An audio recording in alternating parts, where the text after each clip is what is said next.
За шинжлэх ухааны актийн 5 толгой турш компанитай байгуулсан санамж жижигхэн хүрээнд бол манай хийм технологийн үрээлийн 5 толгой турш компани захиалгаар бол энэ 5 толгойн тэг давхаргын нүүрсний баяжмлаар одоо энэ шахмал түлшний түүхийг одоо сольж болох нь үү? Тэгээ энэ түүхийд маань ер нь ямар шин чанартай, найрлагатай юм. За тэгээд энүүгээр одоо түлш хийх юм бол яаж шин чанарыг нь сайжруулж болох вэ? За тэгээд хэрвээ ийм түлш хийлээ гэхэд ямар шин чанартай ямар байх юм бэ гэдэг энэ бүх одоо тийм ээ асуултанд хариулах ийм судалгааны ажлыг бол хийсэн байгаа. 5 толгойн одоо тэг давхаргын баяжуулсан баяжмал одоо тий баяжуулсан нүүрсний баяжмал маань бол ер нь бол нөгөө өмнө эргэлж исэн нийтлэнгээс бол одоо хөхрийнхээ агуулмж дэмхий бодисынхаа агуулмжаар ялгаагүй адилхан л одоо агаарын бохирдол нөлөөлөхөөр ийм хэмжээнд байгаа.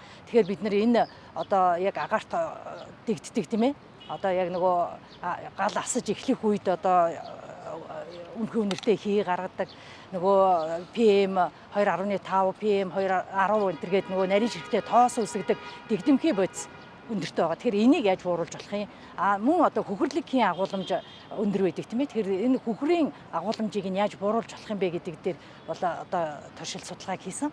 За тэгээд ингээд хийхэд бол ямар нэгэн байдлаар одоо энэ 5 толгойн энэ баяжмлыг одоо тийм ээ ингээд шигшиж салгаад фракцлаад ингээд ялах гээд бол ямар ч юу гарахгүй юм байна. Өөрчлөлт гарахгүй юм байна. Ерөөсөө тэр дэгдэмхий бодис хөхрийн агуулмж бол энэ фракцуудаа жиг тархаж байгаа. Тийм учраас одоо юу гэдгийг том ширхтийг нь шигшиж аваад айл өрхөд ч юм уу юу хэрэглүүлнэ гэхэд ямар ч чанарын өөрчлөлт ерөөсөө гарахгүй байгаа.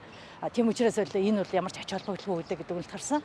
Дараагийнх нь болохоор бид нар ер нь бол нөгөө хөхөр за тэгээд энэ юу нөгөө шатадгүй эрдэс хэсэг энтергээд ингээд одоо бас нөгөө түлшний чанарт нөлөөлдөг ийм хортой хольцоодыг энэ салгахын тулд энэ латацийн баяжуултыг бол хийсэн байгаа. Тэгээ энэ баяжуултаар бид нар бол юу одоо хөхрийн агуулмжийг бол 40%, юуг үнсний агуулмжийг бол бараг 20 орчим хувиар бол бууруулж чадсан байгаа. Тэгэхээр бол ямар ч гэсэн нөгөө тэр баяжуулсан баяжмал маань хэдийгээр дэгдэмхий бодисын агуулмж нь өндөр одоо тийм ээ стандартын түвшин Монголын стандартын түвшинд байгаа ч гэсэн одоо яг бусад орнуудын стандартын түвшингээс бараг 2 дахин шахуу өндөр байгаад байгаа. Тэрийг нь бол бууруулж чадаагүй. Харин бид нар бол хөхрийн агуулмжийг нь бол тэр 0.4% болгож бол бууруулж чадсан байгаа. Тэгээ энүүгээрээ бид нар одоо шахмал түлш хийж үзлээ. За мөн одоо тэр тэг давхаргын баяжмлынхаа яг тэр нөгөө нарийн ширхэгтэй тэр одоо эрдэс хэсэгтэй тэр хэсгийг нь зайлуулж агаад ингээд хоёр янзын юу түлшийг бол тийм ээ янз бүрийн барьцалтуулагчтай янз бүрийн орц найрлагатай барьцалтуулагчаар бол хийж үтсэн. Тэгээ ингээд яхад бол харьцангуй одоо бидний гаргаж авсан түлш маань бол юутэй одоо шаталтай одоо богино хугацаанд тийм ээ гал авалцаад ингээд шатах боломжтой нэг байгаа. Ер нь 40 гаруй минутанд бол гал авалцаад яг бүрэн шаталтыг хэлж байгаа. Тэгэхээр ер нь бол 20-с 40 минутын хооронд гал авалцж ивэл агаарын бохирдол бага байдаг гэж үздэг.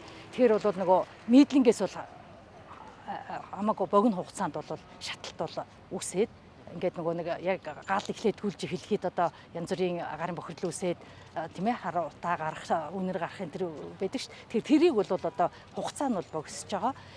Тэгээд энэ боломжтой байгаа. Ганцхан нөгөө бид нэр ерөөсөө яаж чадахгүй байгаа юм бол дэгдэмхий бодисын агуулмжийг нь бууруулж чадахгүй.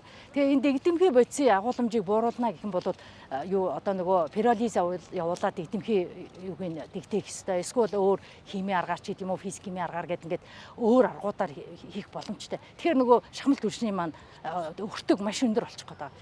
Тэгэхээр яг эцсийн одоо энэ бүх хийсэн судалгааныхаа үр дүн дээр бид нар ямар дүгнэлтэнд хүрсэн бэ гэхээр ер нь бол одоо нүүрсэн суурьтай түлшний хувьд бол хамгийн тохиромжтой одоо түүхийд бол хагас коксо. Яагаад хагас кокс вэ гэхээр хагас коксжуулна гэдэг чинь тийм ээ.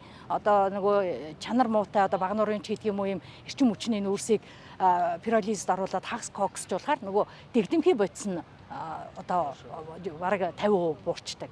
Дээрээс нь нөгөө хөхөр нь бас ингээд буураад багас тийм ээ одоо нөгөө юу. Тэгэхээр бол нэлээ илчлэг өндөртэй дэгдэмхий бодис болон хөхрийн агуулга багтай ийм түүхийг гаргаж авах боломжтой. Тэгэхээр хагас коксоор одоо юу шахмал түвшээ хийвэл илүү тохиромжтой гэдэг ийм одоо дүгнэлтэнд хүрсэн. Энийхээ дагуу бид нар одоо юу хагас коксоо түвшийг хэрвээ хагас коксороо одоо түвшиж чадахгүй одоо хагас коксын үйлдвэр байгуулах хэрэгтэй шүү дээ. Тэгэхээр тэр үйлдвэрээ манай Монгол байгуулж чадахгүй болох юм бол одоо авал одоо тий нөгөө одоо байгаа тэр 5 толгойн баяжуулах үйлдвэрийнхаа тоног төхөөрөмжийг ашиглаад ингээд нүүрсээ одоо чанарыг сайжруулж болох вэ гэдэг бас зөвлөмжийг хийж өглөө.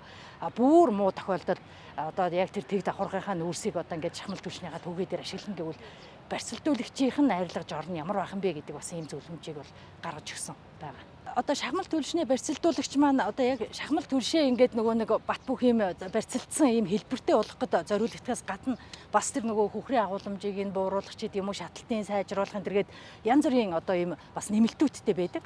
Тэгээ ингээд бид нар бол яг туршилтандаа юу яасан байгаа 5 төрлийн барьцалдуулагчийг бол ашиглаад юу яасан барьцалдуулаад тэгээд тэр барьцалдуулж хийсэн шахмал түвшээ шатаагаад за тэгээд үнсэндээ хэдийн хэмжээтэй хөхрөн баригдж гин агаарт хэдэн дэгдэж гин энтергээд тийм ээ яг агаар юу шатаалтынхаа явцад ямар хийнүүд хэдийн хугацаанд үүсэж гин энтергээд энэ судалгаануудыг хийж гаргасан байгаа. Тэгээд ер нь бол одоо хөхөр баригч тийм ээ тэр юу 7 мл кальцитын агуулмж өндөртэй байх юм бол одоо үнсэндээ баригдаж үлдэх хөхрийн агуулмж бол юу байна сайн байна. Агаарт дэгдэх хөхрийн хэмжээ багасч байна гэдэг бол дүгнэлтэнд хүрсэн. За дээрэс нь одоо нөгөө бид нар чинь тэр нөгөө тэг давхаргынхаа нүүрсээр нөгөө платацаар баяжуулсан баяжимлаараа энэ төр гэж хийж байгаа ш. Тэгэхээр энд чинь бас нөгөө барьцалдуулах чанар тэгээд бат бөх байх энэ төргээд энэ дээр бас бид нар нөгөө барьцалдуулагчид орж байгаа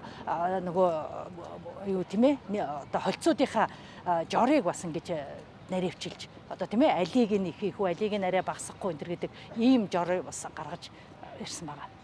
Хоёрдугаар гурлаар одоо сайхан цагаан талхын ингээд одоо янз бүрийн юм нэмээд юу цагаан талх гарахгүй шүү дээ. Яг тэрнтэй адилхан анхны маань одоо нүүрсээ хийж байгаа тийм ээ. Юу түлшээ хийж байгаа одоо тэр 95-аас дээш хувийн одоо юу эзэлж байгаа тэр түүхийн эд маань чанар сайтай байх хэрэгтэй.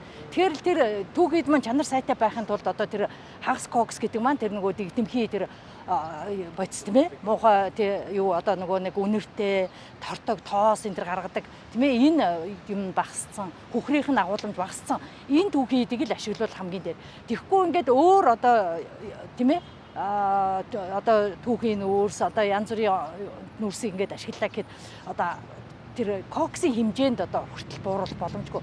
Ер нь бол мэдээж эрэг боломжтой бол бид нар мэдээж нүүрсэн суурьтай ийм төрш хэрэглэхгүйг л эрмэлзэх хэрэгтэй шүү дээ. Тэгэхдээ одоо Монголын хувьд маш их нүүрсний нөөцтэй ийм орны хувьд бол бид нар одоо ойрын хэдэн жилдээ бол одоо нүүрсэн суурьтай л төрш хэрэглэх хэрэгтэй байна. Тэгэхээр бид нар аль болох тийм чанар муутай эрчим хүчний нүүрсээ одоо хагас коксжуулах үйлдвэрээ байгуулад хагас коксжуулаад тэрэндээ тохирсон одоо тэр барьцалдуулагч нэмэлтүүдийг нь одоо жор юуг нь тохируулаад тэгээд ашиглах хэрэгтэй байгаа байхгүй. Хагас кокс гэдэг чинь нөгөө дэгдэмхий бодис багтаа учраас бас шаталтай одоо арай удаашрах бас нэг тийм эрсдэл байна. Дээрээс нөгөө хагас кокс жирийн нүүрснээс илчлэг өндөртэй байгаа тийм ээ. Тэгэхээр бас тэрий чинь бас яг энэ айлын гэрийн зуухан тохирсон тийм ээ шатлалт хурдан явагддаг тийм хэлбэр юу одоо төрш болохын тулд бас одоо жор технологиг нь одоо тохируулах хэрэгтэй байхгүй. Тэгэхээр энийг одоо маш сайн ингээд судалгаагаар баталгаажуулаад тэгээ яг тийм тохирсон хагас коксын түлшээ гаргах юм бол одоо ойрын хугацаанд бид нар